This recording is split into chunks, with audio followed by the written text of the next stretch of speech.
दरबार की कार्यवाही शुरू की जाए। जी महाराज। सेनापति पुष्पा, हमारे अधीनस्थ पड़ोसी राज्य मध्य प्रदेश और उत्तर प्रदेश में क्या हालात हैं? प्रजा सुख और शांति से तो है ना? महाराज, हालात बेहद खराब हैं। वजह बेरोजगारी और चयनित शिक्षकों की नियुक्ति ना होना है। युवा अपनी जवानी में बुढ़ापे की ओर अग्रसर हो रहा है। ये हम क्या सुन रहे हैं सेनापति पुष्पा? हमने जो राज्य मध्य प्रदेश उपचुनाव में वहां के मुख्यमंत्री जिनका नाम शिव था, शिव से स्टार्ट था, इसीलिए हमने उन्हें वो राज्य दे दिया और ये हालात। युवा इस राज्य का भविष्य है। उनकी चिंता अगर शिव जैसे मुख्यमंत्री नहीं कर सकते हैं तो आप हमें बताइए कि हालात क्या हैं। हम उन्हें उस राज्य से बेदखल कर देंगे और राज्य किसी और को सौंप देंगे। हमारी यह शर्त थी कि हम उन्हें राज्य इस शर्त पर देंगे कि वहां पर युवाओं का विशेष रूप से ख्याल रखा जाएगा। और उत्तर प्रदेश जहां योगी का राज है, क्या वहां पर भी यही हालात है? जी महाराज। और वहां पर भी यही वजह है, बेरोजगारी और नियुक्ति ना होना? जी।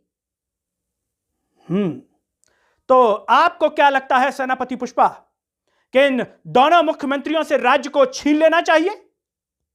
जी महाराज। हम भी इस पर विचार करेंगे, लेकिन आपने जो महत्वपूर्ण बात इस सभा में कही है कि युवा जवानी में बेरोजगारी के कारण बुढ़ापे की ओर अग्रसर हो रहा है, यह वाकई चिंता का विषय है। जिस राज्य में युवा के ये हालात हों, वो युवा कभी आत्मनिर्भर और विश्व गुरु की दिशा में आगे नहीं बढ़ सकता है। सेनापति पुष्पा, हम जानना चाहते हैं क्या महिलाओं और बेटियों की स्थिति भी बेरोजगारी और नियुक्ति के कारण इसी प्रकार से खराब है या फिर थोड़ी ठीक स्थिति में है? महाराज, महिलाओं और बेटियों की स्थिति भी इसी प्रकार से है, के साथ भी इसी प्रकार का व्यवहार किया जा रहा है। लेकिन सेनापति पुष्पा, यह सब होने के बावजूद क्या वहां की प्रजा शांत बैठी हुई है? आवाज नहीं उठा रही, आंदोलन नहीं कर रही है? आंदोलन कर रही है महाराज, लेकिन उन्हें किसी नियम के चलते चलता कर दिया जाता है। नियम के चलते? लेकिन हमने तो अखबारों में पढ़ा है कि वहां पर पार्टियों के जो जलसे हैं और जो कार्यक्रम हैं वो तो समय समय पर हो रहे हैं और प्रजा को इस प्रकार से आंदोलन न करने के लिए मजबूर किया जा रहा है। आप यह कहना चाहती हैं? जी महाराज। यानी कि स्थिति वाकई चिंताजनक है। तो क्या वहां की प्रजा जब उपचुनाव और चुनाव होते हैं तो इन बातों का ख्याल नहीं रखती कि कौन उसका चिंतक है और कौन उसका शुभ चिंतक नहीं है? आपका क्या मानना है सेनापति पुष्पा? क्या वोट में जनता सब कुछ भूल जाती है? जी महाराज, वोट वहां पर जाति के नाम पर होता है, शिक्षा और स्वास्थ्य के नाम पर तो वोट दिए ही नहीं जाते हैं। सेनापति पुष्पा, इसका एक विचार हमारे मन में आ रहा है। जनता को जागरूक किया जाए, उसे बताया जाए कि मध्य प्रदेश और उत्तर प्रदेश की जनता जागरूक हो, उन्हें पता चले कि किस आधार पर वोट दिया जाता है, वरना यह हालात बेहद चिंताजनक है।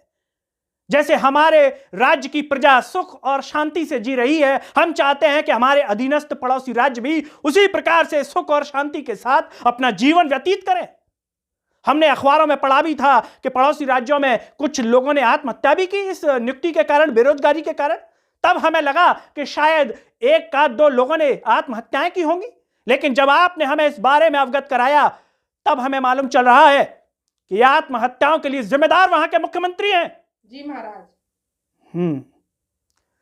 आप पड़ोसी राज्यों को हमारा संदेशा भिजवा दें सेनापति पुष्पा कि अगर ये हालात ठीक तरीके से नहीं हुए तो आने वाले समय में दोनों राज्यों के मुख्यमंत्रियों से हम सत्ता को छीन लेंगे और ये सत्ता हम किसी ऐसे शासक को देंगे जो जनता का ख्याल रखेगी।